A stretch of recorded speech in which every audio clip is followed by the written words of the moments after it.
Vande Mataram social media परिवार doctor संपदा मुंडे यांची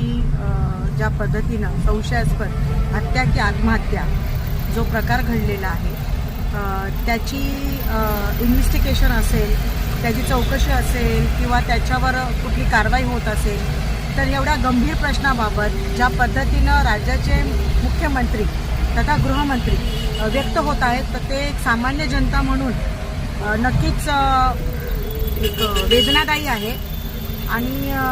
मनाला न पटणार आहे। कारण त्या प्रकरणामध्ये ज्यांच्यावर संशयाची सूय आहे किंवा जे चौकशीच्या कक्षेत आले पाहिजेत, ज्यांचं डॉक्टर संपदा मुंडे यांनी जे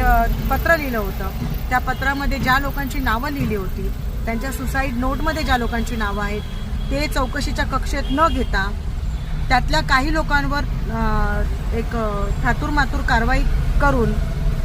पूर्ण त्याची सखोल चौकशी न करता त्याच्यावर जे त्या प्रकरणामध्ये संशयित असलेल्या लोकांना येऊन क्लीन चिट देणं किंवा महिला आयोगाच्या अध्यक्षांनी येऊन तिकडे मयत पीडित डॉक्टर संपदा मुंडे यांची वैयक्तिक आयुष्यावर टीका टिप्पणी करणं हे खरंच खूप लांछनास्पद आहे, निषेध करण्यासारख्या गोष्टी आहेत। परंतु त्याहूनही पुढे जाऊन ह्या सगळ्या प्रकरणाची SIT चौकशी लावलेली आहे अशा पद्धतीनं प्रसारमाध्यमांमध्ये बोलणं आणि त्याच्यावर एक चौकशी अधिकारी नेमणं, म्हणजे SIT चौकशी लागली आहे असं बोलून त्याच्यावर एका चौकशी अधिकाऱ्याची नेमणूक करणं आणि ती संबंधित चौकशी अधिकारी जे आहेत तेजस्वी सातपुते म्हणून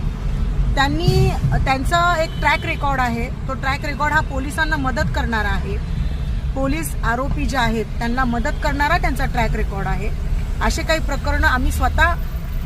हाताळलेली आहेत। असं असताना सुद्धा त्या खरंच त्या प्रकरणाची चौकशी हे फार प्रामाणिकपणे करतील का, शंका उत्पन्न होतीये। कारण गृहमंत्र्यांनी येऊन डॉक्टर संपदा मुंडे यांच्या संशयित माजी खासदाराला क्लीन चिट देणं आणि त्या प्रकरणाची SIT चौकशी नेमलेली आहे असं खोटं बोलून फक्त देखरेखीसाठी एक असा IPS ऑफिसर नेमणं की जो स्वतः संशयाच्या कक्षेमध्ये येतोय, पोलिसांना चौकशी करत असताना मदत करणारी अधिकारी खरंच डॉक्टर संपदा मुंडे यांची चौकशीची देखरेख तरी प्रामाणिकपणे करतील का असा प्रश्न हा आता उपस्थित झालेला आहे। हा लढा आहे, लढावं लागणार आहे आणि याच्यासाठी आपल्या सगळ्यांना मिळून